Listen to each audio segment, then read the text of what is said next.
at NPC. I'm delighted to be your chair today for this event on what trustees need to know about AI. Open for All, by the way, is a program about open and shared knowledge across the impact sector. And it's my passion that we use our knowledge to collaborate and connect and find common purpose and solidarity and work together rather than against each other to compete. So please do check that out. Delighted that you've all joined us for today's event. We've got a lot to cover in just an hour, so we hope to whet your appetite. And if you want to follow up us or panelists with questions, then please do that afterwards. I'm delighted that this event series is supported, as it has been for many years, by the Clothworkers Foundation, who supported our work around trusteeship, which is an incredibly important part of the operations and nature of the charity sector. I know being a trustee can often be a challenging role, so thank you all for joining us if you are trustees. A few other events just to mention, please do check out NPC's website for these. Coming up next in May, an event on trustees being more adaptive and systemic. We have one in June on influencing in the new political landscape. And we have one in July on achieving impact in a challenging financial context. So please do check out those events. This event will be recorded and you'll be able to watch through the link that will be shared in the follow-up, along with any slides and resources that I mentioned. So hopefully that helps you to take forward the content of this event. And that's most of the housekeeping. I really want to introduce this event and the subject AI by saying that I myself am a student of the development of technology by background. I studied the history and philosophy of science academically a long time ago, but have grown up with technology and been a tremendous advocate of technology and the role that it can play in society. I'm also a skeptic of technology because it can do harm as well as good. And so I take these days as critical a view as I can of new technologies as they are being developed. And I think with AI, we need to do that just as we do with all technologies.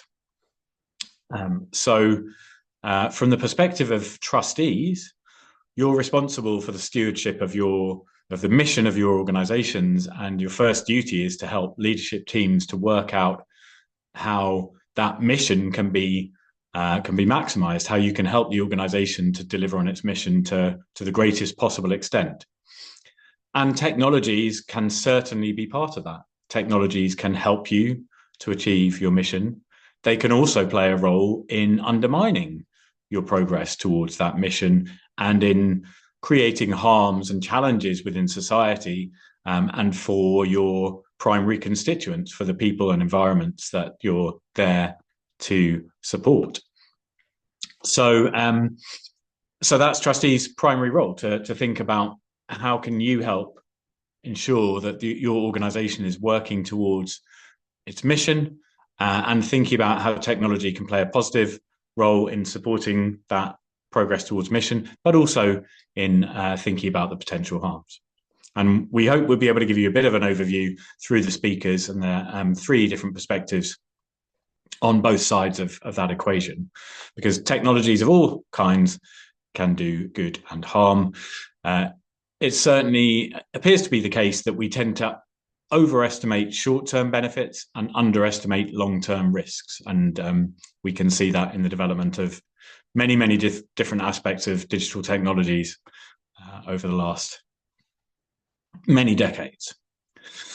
But in terms of benefits, there may be significant benefits. It may be possible through generative AI and AI and machine learning of other form to free up staff time, to support you with areas where skills and capabilities are lacking, to use AI for pattern recognition, where understanding patterns in data is really valuable and important, and to achieve productivity gains, just as many digital technologies have already done and still promise. But there really are also challenges. So in the first place, all machine learning is built on data. Whose data that is, where that data sits, where it comes from, and the biases that are encoded in that data are incredibly important for organizations to think of, particularly charities who have a social justice role. And so think about inequality and social justice within all of the things that they look at. But it's certainly the case that many organizations are looking at AI and thinking, how can they be of benefit? And perhaps not knowing all of the possibilities that there might be and wanting not to miss the boat, but also that there may not be the capability within the staff and governance team really to understand whether or not that's being governed in the right way. And so from a trustee's perspective, this is a difficult area. And so we're delighted to help support with this area by touching on some of the key aspects that there may be today. And finally, in my introduction, I just want to say that AI and generative AI specifically is just one of many, many digital technologies that we have seen over the last 50 years and more. And charities are still in the process of adopting many of those. So I think as well as thinking about should we be adopting this or that, we also as trustees need to be thinking, where does technology fit into our strategy in general? And are we focused on the right things? So that is more than enough from me. I'm delighted to introduce as our first panelist, Kieran John, Managing Associate at Mishcon de Rea in their Impact Department. Kieran's a specialist charity and social ventures lawyer who provides corporate, commercial and governance advice to impact clients. And Kieran also has experience of being a charity trustee and alongside his colleague who specializes in AI, recently co-authored an article on AI adoption for charities. So Kieran, welcome. AI, as I've mentioned, is a daunting prospect for many trustees. Can you tell us a bit about why you think that is and how people can navigate these concerns and mitigate risks? Of course, and firstly, thanks, Tris, and hi, everyone. It's really good to be here and talk a bit about the kind of legal and governance considerations around AI in the charity sector. In terms of your question, I think the key reason why I think AI can be quite a daunting prospect for some trustees is the pace of change. So I don't know if you agree, but it feels like every day there's some sort of groundbreaking development in AI, and it's probably quite hard to keep up if you work in AI, let alone if you are a trustee fulfilling your duties and responsibilities alongside a day job. I also think that AI didn't properly break into the mainstream until maybe 2023 when we had the release of ChatGPT 4. So trustees may have understandably not focused on AI until then because, frankly, it could have been a bit of a fad like the metaverse, which in 2021 was meant to be the next big thing. So in terms of how to navigate these concerns, I think the starting point in the sector is the legal duties of charity trustees. So for each charity trustee, the overriding duty or guiding principle is to promote the charity's purposes.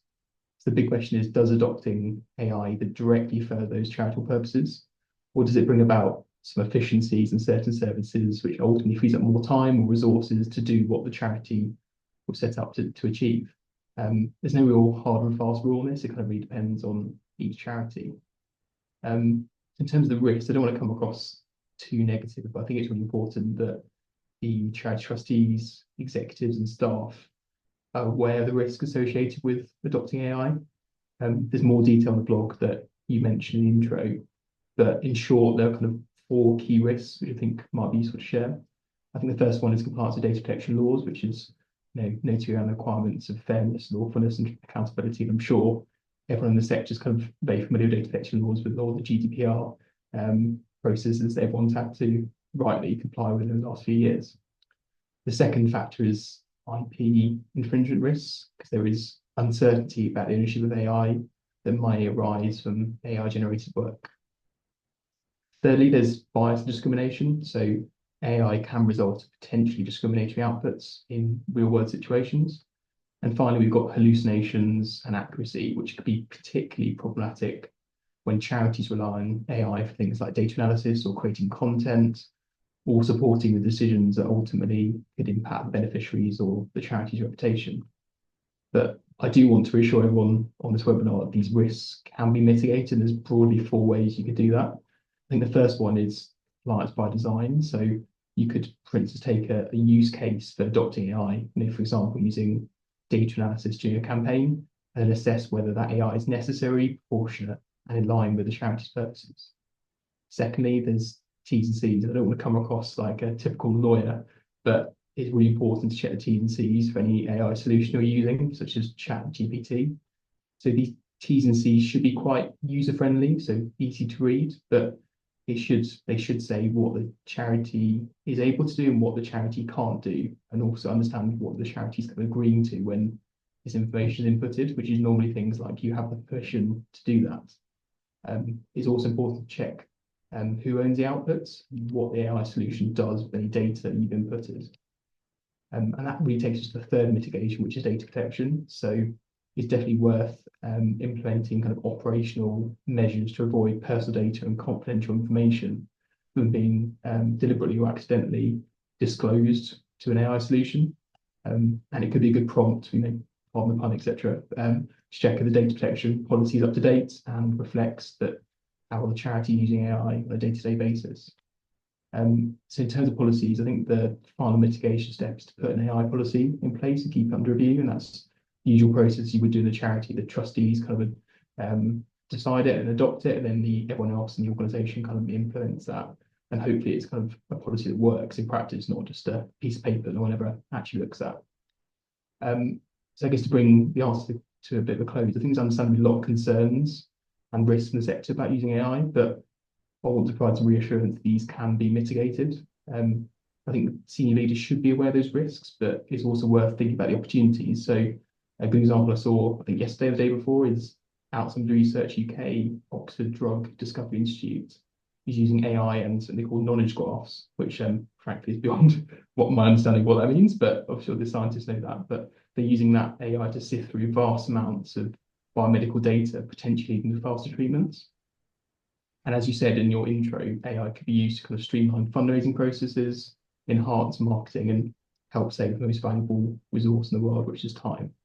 So yeah, perhaps I'll leave that there, and you, Gabrielle, and others talk a bit more about how charities have adopted it day to day. But hopefully, Right. that's a cool intro. Thanks, Kieran. Great. And one thing that I'm conscious of is that that practices around AI may fit into existing governance and charity policies as well, right? So, one of the things that we've thought about at MPC in our policy around AI is that any outputs that are created, any knowledge outputs, need to be checked and validated to cover hallucinations, which maybe we'll come back to, because I think they're more than an accidental product of generative AI. They're kind of how it works. But nevertheless, when we produce knowledge outputs, we need to verify and validate those before we share them. And so that will be one aspect of how AI use can fit into existing policies. Is that right? Can you tell us a bit about your thinking on those? Yeah, I think so. I think it's important to not look at AI in a vacuum. It does interact with various other elements of governance of an organisation. I think a practical and helpful thing that the people listening could do is undertake a skills audit, which should be able to help pin down whether the organisation has the kind of core skills and experience related to AI. And that's both like hard skills, but also soft skills. And if the charity doesn't have those skills, it's an opportunity for relevant internal stakeholders to be upskilled through things like educational materials, training sessions and workshops. Organisation could also perhaps build into the board of trustees someone with that AI experience, or even have a subcommittee which is focused on AI use.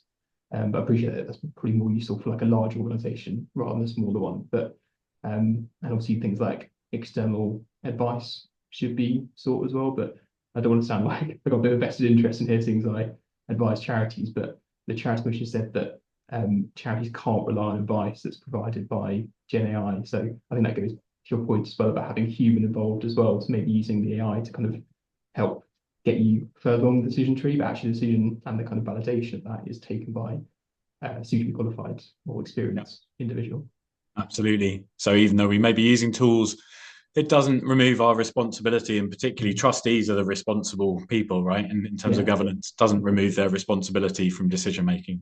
Yeah, you can't go to the push and say, actually, no, the AI told me to do this. This is you as your trustee with duties. But I think it's definitely worth making sure that's front and centre. Great. Well, thank you, Kieran, for kicking us off in a really helpful way.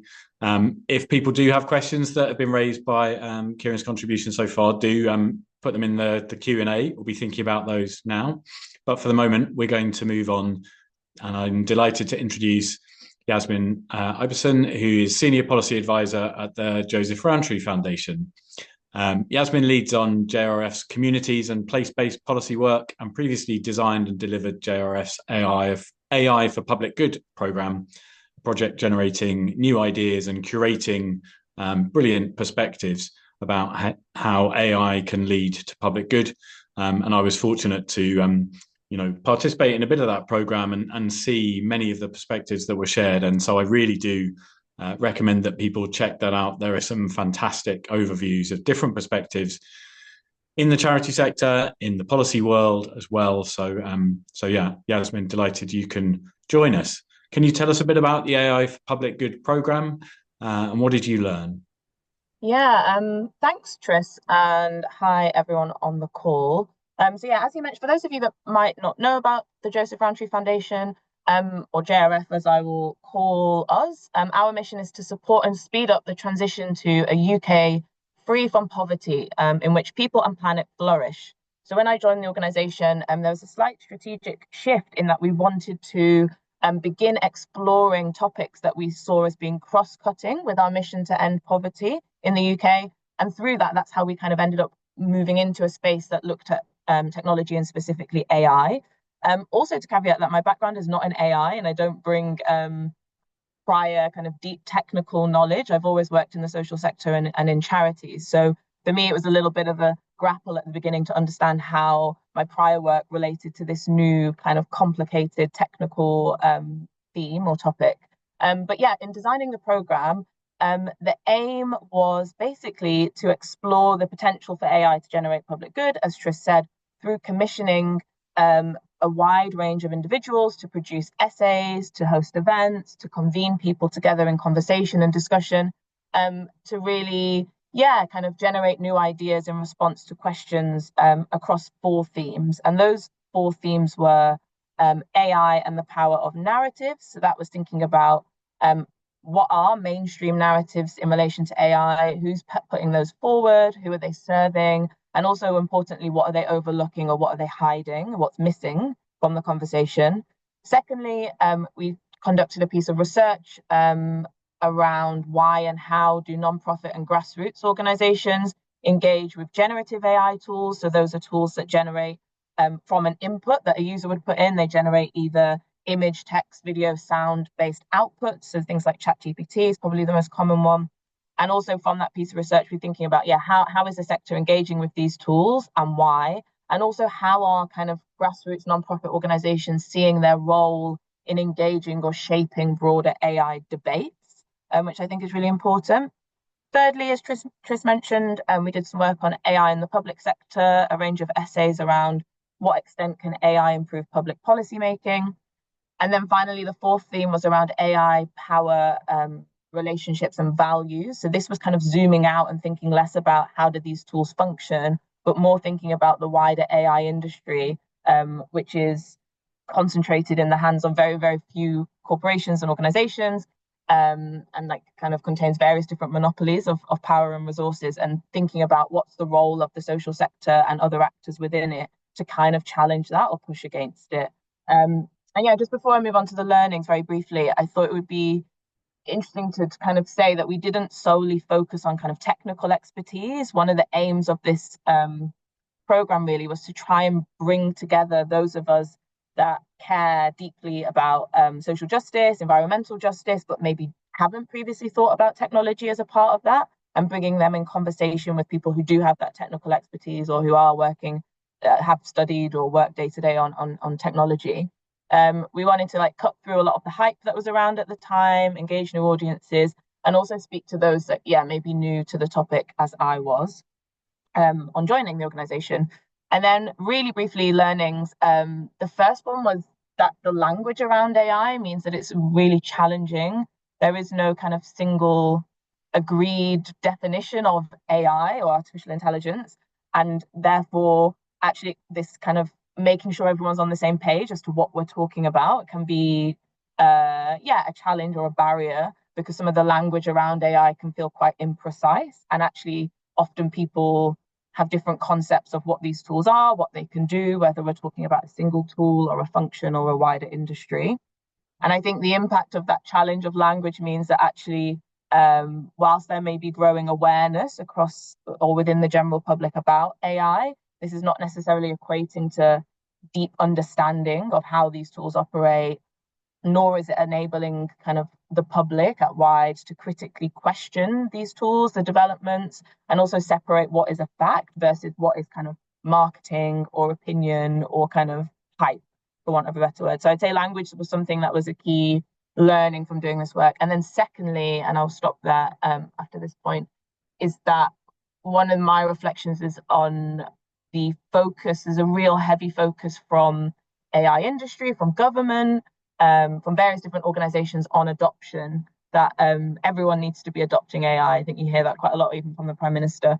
And I think one of the ways in which some organizations think about the for good, the public good that can come from AI, is thinking that they are an organization that is doing good, that has a social mission. And actually, if AI is sold to them as something that can make them do more of this good, quicker, faster, better, that actually that's a very quick, easy win. That's a low-hanging fruit. And that the focus on adoption can be quite tempting, that we all just need to adopt AI across everything all of the time. But I actually think that's really short-sighted and really misses the bigger picture. It misses the risks that Kieran spoke to, but it also misses the fact that these are technologies that are situated within broader systems of the society, of the economy, of politics, of power. And actually, as trustees, if you are stewarding organizations with social or environmental missions, that you really need to think about how these tools interact with your values and with your missions at their very core.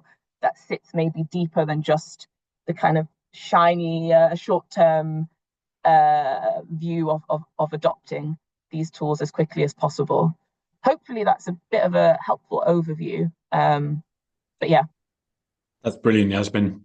Thank you. And yeah, just again to recommend that people do dive into the collections of work, because I think they're tremendously helpful. So you've already said there about your view about adoption and just blindly, yes, we should adopt as quickly as possible. Do you think in terms of JRF thinking about a UK without poverty, and thinking about inequality within that, how much does data kind of come up in that social justice kind of aspect? You talked about the monopolies of power there. Does that include how data is being acquired by those big companies? Yeah, definitely. I think really at the core of what we're talking about with an industry like AI is data as a core resource. Who owns data, who produces it, how these tools will kind of use data to feed themselves and make themselves more powerful. There's a really brilliant article in the narrative sections of the program that I just mentioned, which is called "What We Don't Talk About When We Talk About AI," and there's a great it's written by Dan Stanley, and there's a whole section in there about how data is core to how these tools operate, and how actually at the foundation of that are these extractive models, both extraction in terms of data, but also extraction in terms of the people that are paid very little to kind of sift through and train these tools on data. But and I think linking to what Kieran spoke about, the fact that we know as a fact that most generative AI tools specifically produce bias and discrimination. I'm trying to narrow what I'm focusing on, bias and discrimination. So we don't know always what data these tools have been trained on. There's so much, there's a lack of transparency across the whole industry, really, that means that really does concentrate that power. So I think not to be doom and gloom and say that therefore nobody should use these tools, because it's often becoming unavoidable. But I think that what is required is a real sense of like you're using them with intention, that you've really thought about where given all of the trade-offs and given what we know about what's good and what maybe is a risk with these tools, where do they sit within my organization, where they can add value without compromising some of the core parts of the mission, values, goals of the charity, really. Absolutely. Thank you. And yeah, I have a very vested interest in caring about how the charity sector gathers and curates and shares knowledge on behalf of the primary constituents and stakeholders that it exists to serve. And yeah, that kind of community data empowerment that potentially for me is a much bigger question and challenge than AI. But brilliant. We have to move on for right now, but we will also be sharing links to the resources. So I can see that some have been shared already, but we'll make sure that you got links to JRF's collections in the chat and to follow up. But for now, we're going to move on. So I'm delighted to introduce Gabriela Caldera, who's Head of Technology Services at Parkinson's UK. Gabriela is a data-led tech expert, bringing experience from private, public, and academic sectors to driving change. And Parkinson's UK is using AI in its work, for example, through increasing employee productivity and applying machine learning to that activity. So, Gabriela, can you start off by telling us how Parkinson's UK has approached embedding AI practices in its work? Yes, thank you, Teresa, and thank you for having me. I'm very, very happy to be here and share what we are doing at Parkinson's. I think first, I would like to start that I will be focusing only on the AI we are using for staff or internal staff, not anything that has been used for research, because that's been, they use AI models to do academic research for Parkinson's, but I will be focusing only in what we're doing for our internal colleagues. So we started with our AI journey with machine learning models since 2020. So we already apply learning models to get donors on propensity score, which means like how likely is for them to give us some donations after cash appeals, and that proved very effectively. We managed even to reduce, for example, we increased the donations and reduce the amount of mail we send, because we just target the people who is more likely than giving us the money. So we saw, send it to less people, but generated more income, and that was as part of the machine learning. In terms of generative AI, our journey started in 2023 after the launch of ChatGPT, which is what started all this whole boom of generative AI. So we didn't want to, I wouldn't say allow, because obviously people can access ChatGPT from their own personal accounts, but we wanted to be sure in terms of data protection, the best way to ensure that the data stays within Parkinson's UK.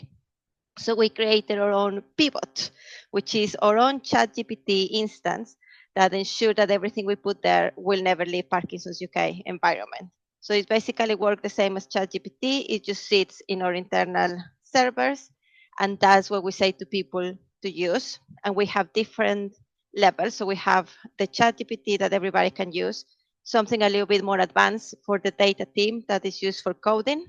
But that, that was a great initiative. Rather than pay for ChatGPT licenses, then we created our own instance, and that's not that expensive. I can give you some details if somebody is interested in implementing this after this call.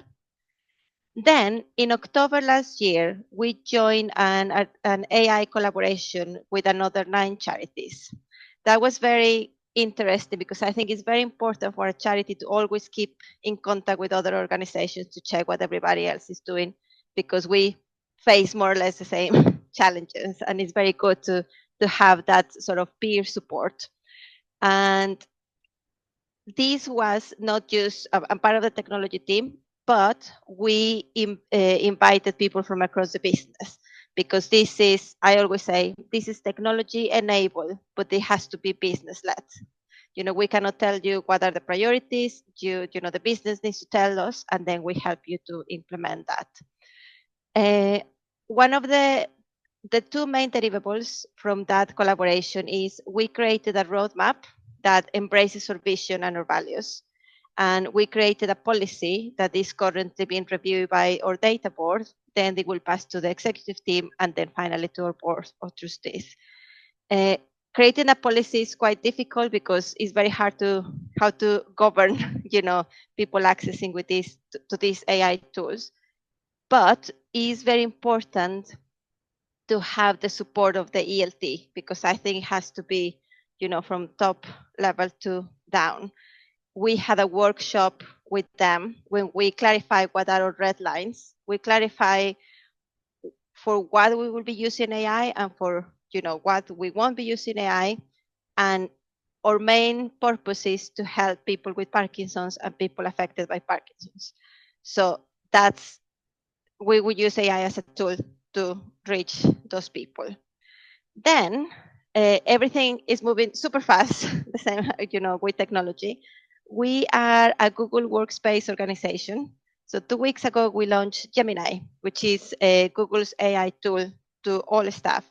So for example, now you can do transcripts of meetings, summarize unread emails after you leave. So you can just put something like, I just want to leave for a week, for example, and say, can you tell me the summary of all the emails, of all the unread emails? And it was amazing because, it just tells you like the highlights of your emails. Help writing emails and documents such as business case or presentation. And now the next step is looking for more specific use cases to develop. For example, maybe the helpline is to be able to quickly search and find information from our own library and then just using prompts. At the moment, they have to look manually to all these documents and policies we have.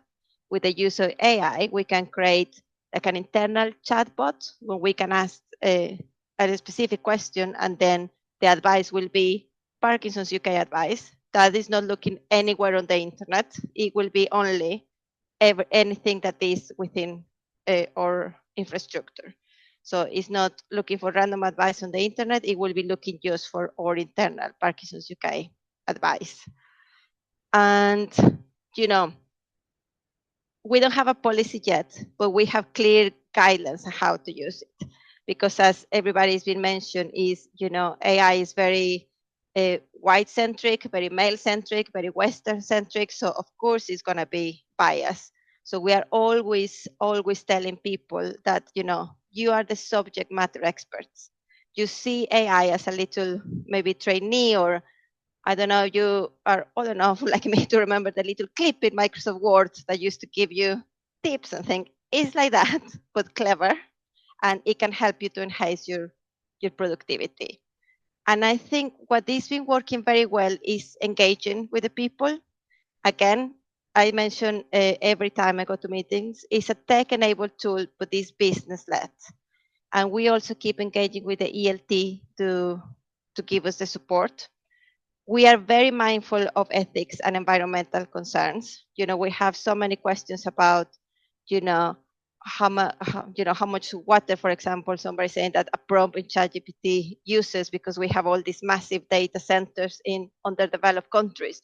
So we are very mindful of that. And as part of our policy, we are always saying that we are aiming to use ethical suppliers. We recognize the bias and recognize that it has hallucination. So it will be part of our procurement policy to be as ethical as possible. I mean, with technology, it's sometimes very hard because obviously, have Microsoft and Google and everything. Everybody has some sort of, things. But it's very important that we work with companies that try to reduce their carbon footprint or, try to do something good to offset the environmental impact that AI is doing. And I think my top tips, if you want to start with your AI journey, is engage with other charities. I think it can be very daunting, especially when you work in tech. You receive lots of emails, like lots of suppliers telling you, we can help you to enhance your AI. There are lots of things there. And sometimes they are quite expensive and not very good.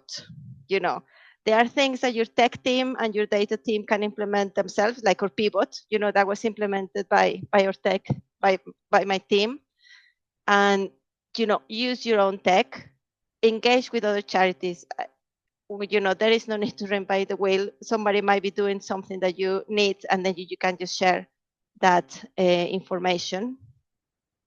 Create an AI group, a work group to engage the business. Again, don't leave it just to the tech people. Engage with the group and engage with the people and ask them what they need.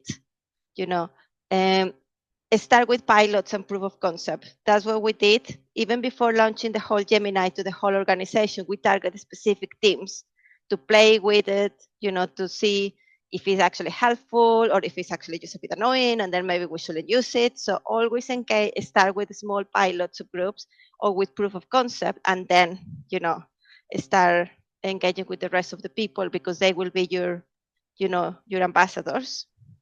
And another thing is that you might already have system with AI plugins.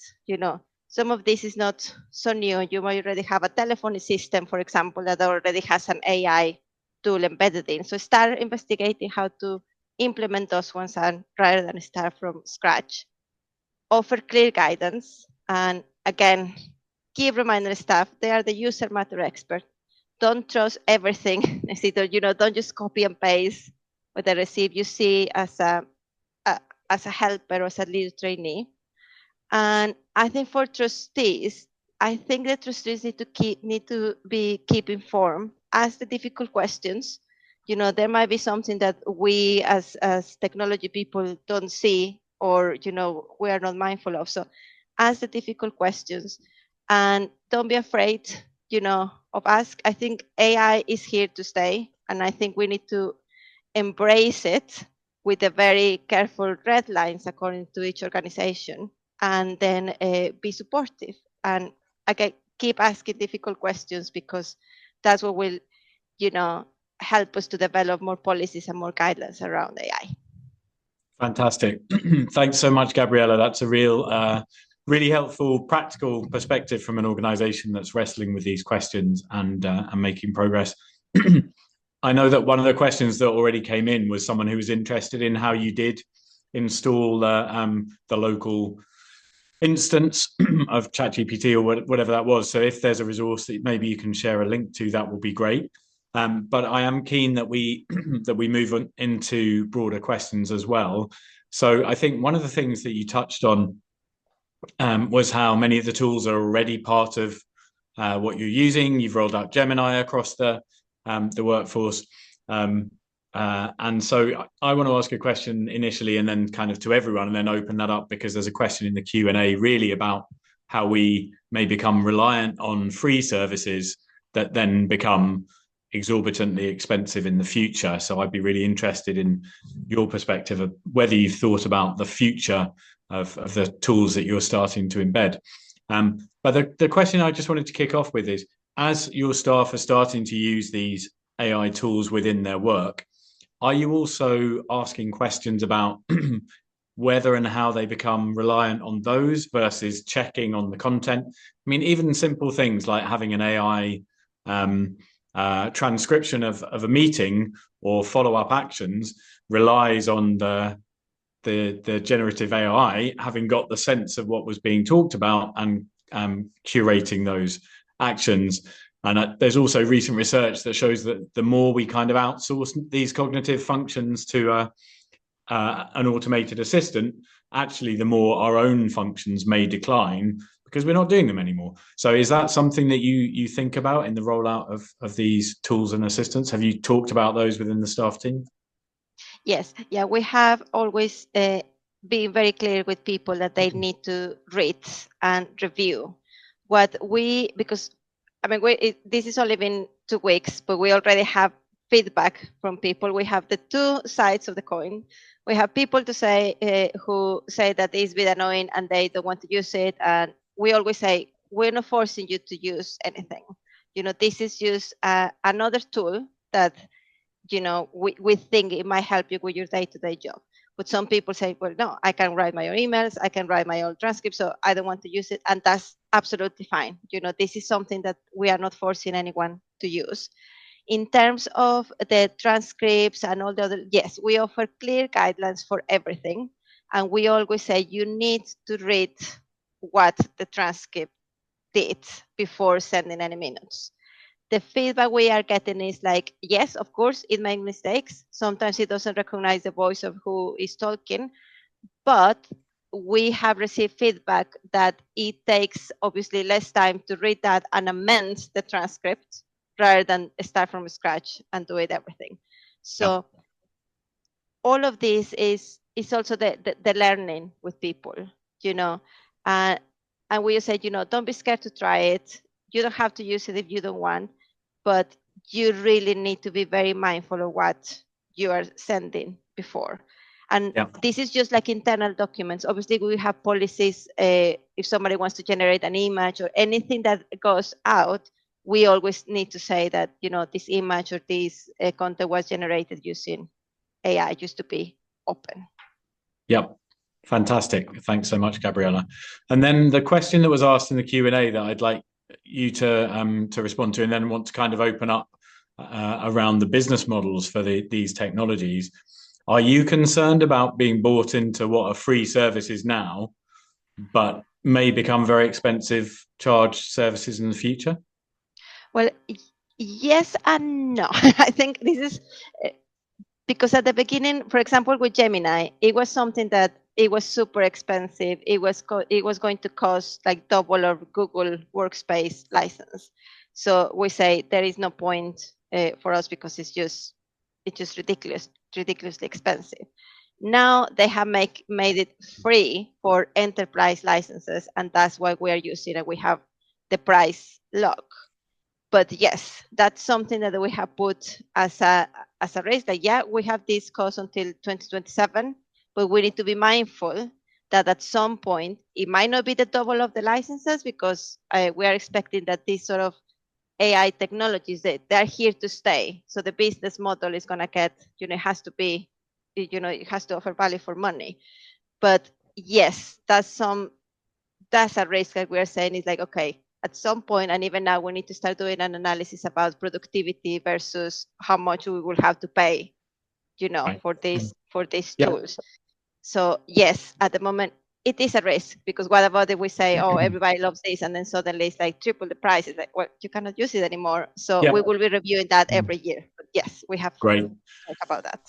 Thank you so much, Gabriella. And now I'm going to open it up to everyone. I am also very conscious that, you know, as with everything on the internet, if services appear to be free, then they're not free, and so on. So maybe we can start off, Kieran, maybe we can start off with you. Are you concerned about the business model that this might be locking charities into in the future of that? Yeah, it's a really interesting question from Frank here about this, because I think there's definitely kind of competition law concerns around this. So you obviously have big tech who's kind of building these hardware and software, the likes of Microsoft, Google, Meta, etc. And obviously that's increasingly becoming a smaller and smaller group, which is getting a lot of support from the current US administration. I guess there's also consideration about things like mergers as well, and obviously like fixing prices. But that's where the kind of competition law legislation should kick in. I know the EU is trying to do more on this with the AI Act. I know that the obviously the bill hasn't really gone through Parliament yet for the UK, but I think that's going to be a key consideration. But while that is still in play, I think that some reassurance should be had. You've got the regulators out there who should be looking at these kind of things, kind of for everyone involved, not charities, but in particular, I think it's important that charities don't get priced out or locked in something which is not feasible to use in the business model. So yeah, it's a really good question. And I think regulation has its work cut out with technology, as we already know. But Yasmin. Yeah, just to add, this was something that came up as one of the kind of considerations when we conducted that kind of qualitative research with the sector, really. And one of the things that came out in the report was that tension between short-term efficiency gains may come into conflict with this kind of price lock-in if these tools begin to are no longer free. I think there's also this concept of like, what are costs? Like, there's a cost to the planet every time we use some of these tools. There's maybe a cost to workers so that just because you're not paying in financial, with pounds, it doesn't mean that there aren't costs elsewhere. And often if something is free, it means that you are the product. It's the saying really. So there's I'm not saying to not use the tools, but again, like if you're using ChatGPT to produce a funny limerick or song, like is that actually worth the amount of water or energy that kind of use costs the wider society? So I think it's just being really intentional with how we're engaging with these tools and products. And also, I think what sometimes isn't factored in is these tools are marketed as time saving, but then you do have the time afterwards that's taken to check. So I don't know who mentioned it on the panel, but also maybe comparing like what is the actual time that it takes to integrate this tool? Where are the benefits coming out? And is it worthwhile? Is actually something to really think through, because depending on what you're using it for, like sometimes it actually takes longer to have to go and check through and correct all of the errors and check all of the assumptions that the tool has made to arrive with the output. So I think that's something, you know, across the tools within the teams within JRF, that we're kind of thinking about, like where is this an efficiency gain and where actually does it just create more work for us in the long run? Yeah, indeed. And Gabriella, I don't know if you are, as part of your review, checking how much time it's taking for people to check the outputs, as well as that rating, but that's an interesting aspect. Yeah, I mean, we're mostly relying on people. I mean, we plan to do a survey probably after 9 months of people using this. For use, you know, the feedback we got is actually it takes less to review the transcript rather than do the transcript itself. But again, there are some people that find it very annoying, and for them, it actually works on the other way because they try to understand how the AI works instead of actually doing what they were supposed to do. So I think it's always been open with them. It's like, this is to help you. Be very clear, because lots of people is also scared about like we're gonna lose our jobs because now AI can do everything. And that's in the policy, that's the ELT position, is like, this is just to enhance the productivity, never to replace people, but to give people more time to do what really matters. That is support the people with Parkinson and people affected with Parkinson's. But if they see it as a hindrance, they definitely shouldn't be using it, because it's not technology. It's not using because it's there, you know. Yep. Thank you all. Really helpful answers and really useful perspectives. I think, you know, from a personal perspective, when you look at the amount that technology stocks have driven the direction of stock markets, you know, a lot of investment has already gone into these business models around AI paying off. And so, you know, there's lots of commentary around a number of things. So we can probably expect some sort of market correction when actually it turns out that these AI-led business models aren't yet leading up to the level of revenue generation that investors have been, you know, hyping everyone up around, because they haven't yet worked out how to generate revenue. So, you know, the same as we saw in people remember the dot-com boom and bubble in 2000 and subsequent stock market corrections around technology, you know, that's a likelihood when you've got a wave of hype. And so someone is going to be asked to pay financially for all of these technologies at some point, which actually links us on to the next question really nicely, from Pete Tomlin, who has said he'd be interested to hear the panel's thoughts on essentially funding work on AI and data in the charity sector, and whether you see funders opening up their grants for work to integrate this. So I don't know who wants to, Yasmin, you don't have to answer on behalf of all funders, but as a representative from a foundation, maybe I might kick you off as our first respondent on that. Yeah, happy to speak to this. I think funders, what would my reflections be? I think what came out, I think there are a few funders who are definitely starting to grapple with AI. I actually think, these are my own personal reflections of what I've seen, is that a lot of funders are thinking about how these tools can support their own grant making processes, and also thinking about what are they saying to their grantees about whether they don't accept AI use in fundraising. And I think there's a question in the chat about how AI can be used to enhance fundraising. So things like using tools to basically help you write the answers to whatever the questions are that a funder is asking. And I think it's kind of forcing funders to reflect on like what is the value in the fundraising process. Where is it that we would be fine with an AI filling in something, but actually if it's just producing generic answers, that's going to make a funder's life a lot harder to really understand what the value of each application is. What I don't think is happening, but I do think is really necessary, is funders thinking about what is their role in convening or financing spaces for people to co-learn together. So for charities to come together to engage in learning, testing, reflection, peer support. I think, as I mentioned, a lot of it is focusing on adoption and like a bit of a binary should or should we not adopt tools, which I don't know if that's the right focus. But I think what came out again in that research piece that I mentioned around how does the sector see its role in engaging in AI in debates or discussions around AI, actually what came out was that people weren't engaged. They weren't connecting their mission, how their organization's mission interacts with AI, and like where there may be tensions or alignments with what's happening more broadly in that space. And what they called for was like, we don't have no one's resourcing us to be able to meet with other people to discuss this. Yes, there are webinars like these where people can come, but actually what I think funders could do is kind of create spaces that are outside of the tech industry's kind of profit-led kind of trying to convert people into customers of the tools. So that creates a bias, right? So often tech companies will run trainings or run learning sessions, but the aim of those sessions ultimately is to try and get you to use the tools at the end. That's their aim. And actually I think what people are calling for is neutral spaces where people can unpick ethical dilemmas, exist in those grey areas. And I do think there's a role of funders to do both. Like, yes, think about adoption, but also think about how can you support the sector to improve its literacy, to learn, to kind of learn from and with each other. I'll stop there. Others might have some others bits to add.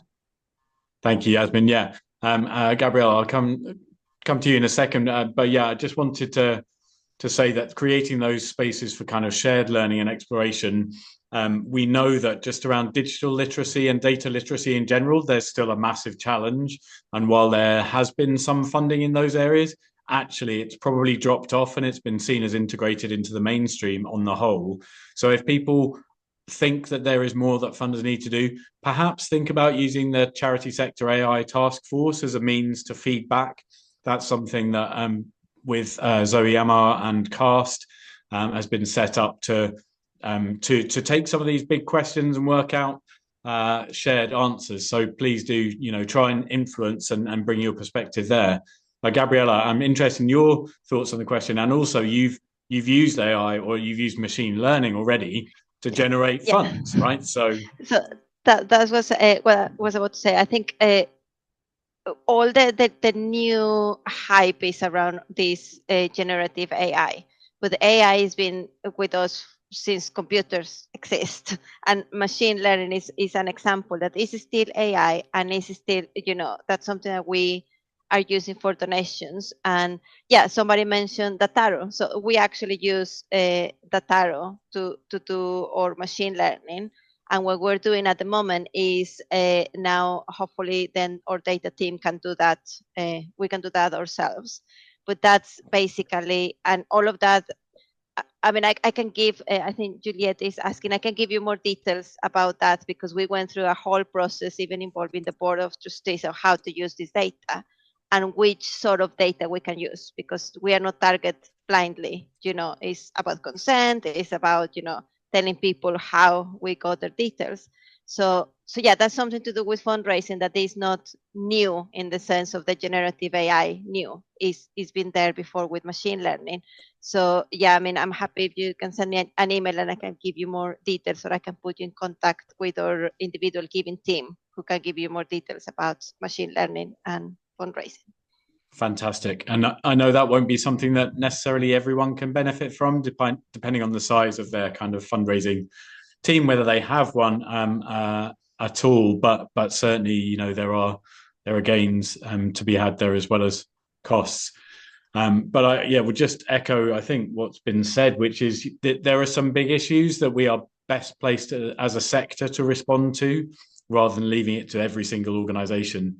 And I think funders are in a pickle about lots of aspects of technology. I've written personally about how many foundations don't engage enough with technology to therefore see the potential and the harms, and so it can be a space where actually the foundation world needs help from us to tell them and to shape the opportunities. So maybe we can all think about that more together. I'm just looking for other questions that have been asked. I know a hand was raised. If people are able to, well, actually, we may just about be running out of time. But if you want to follow up with us or with the panelists, we will be sharing a follow-up email to make sure you have all the resources that have been mentioned, and read through what's already been shared. And or follow up with people. And sorry, I'm losing my voice a little bit. I would love to go on and chat for much longer about this. It's a section of a conversation that I think is incredibly important and challenging to many of us. But I hope that people will have got a sense from the panelists that there are potential benefits there, but there are also potential harms, and that I think, without giving too much of a personal color on this, that the potential benefits are being sold very aggressively at us, and the potential harms are somewhat quieter. So as social and environmental justice organizations, it's incumbent on us to be really thinking through those big challenges and thinking about making sure that we've understood the potential harms. I would say we didn't start with a big section on definitions. So if people are still, still struggling with what generative AI is versus machine learning, I think it's been touched on, and Gabriella's given some details of that. But even those things, there's more for people to make sure they are understanding. Again, a personal perspective, but generative AI is built to make stuff up. It is built to predict the next letter in a sentence from the letters that have come before. Nothing more than that. So I can get generative AI platforms to answer maths questions. They do not understand maths. They are simply going from the last letters that were asked in the prompt to what they think the next letter should be.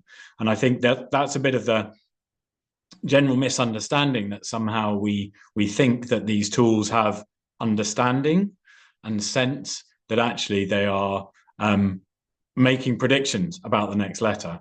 So before we give away our hearts and souls and minds and the very, very valuable work that we do, we should definitely think all of those things through.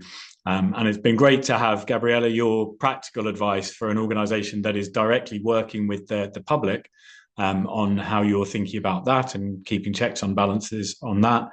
Kieran, from you, how trustees can be thinking about the policies and the governance that are required to make sure that they're approaching these challenging topics and subjects with the right level of oversight and both optimism and that kind of oversight and scrutiny to make sure they're taking an appropriate course of action. And from you, Yasmin, the overviews that you've created through your work, and I'm very grateful to the Joseph Rowntree Foundation for taking that perspective and zooming out, because I think that's something that we really do need to do more. So it's been a short session. There's lots more we could have talked about. You will, when the meeting ends, you'll get a feedback survey popping up. So please do fill out the feedback survey. If there are topics that you'd like to see future seminars about, please do share those in the chat. Thank you again to the Clothworkers Foundation for supporting this series of events. And particularly if there are things on trusteeship that you think we should be touching on, please do let us know. As I mentioned, the next session for trustees is about being more adaptive and systemic, which would certainly help thinking about technology and how to navigate technology, as well as many different aspects of the complexity of how charities operate today. So that's on the 8th of May, and you can sign up via our events page. And maybe I'll just sign off, as I have a moment, by saying that the most concrete implication of AI that I've seen for me so far is that when I bought a new laptop, it had a fancy new processor in it called an NPU, a neural processing unit. And the only thing that I can see that that's done is that there's a little setting that when I'm on webinars or any sort of online meeting, I can switch on a function of whether to make it look as though my eyes are facing the camera when I'm actually looking at the keyboard. So I don't want to leave that on a down note, but certainly when we think about what AI is bringing us and us as a sector here for environmental and social justice, maybe we can push the technology providers and those who are developing these tools to make sure they really do work for our missions in the future, and not just for fripperies and novelty. So thank you again for joining us. Thank you to our brilliant panelists. Thanks everyone for participating and asking questions. And we look forward to seeing you hopefully in the next session. That's all from me. Thank you, everybody. Bye. Thank you. Bye-bye.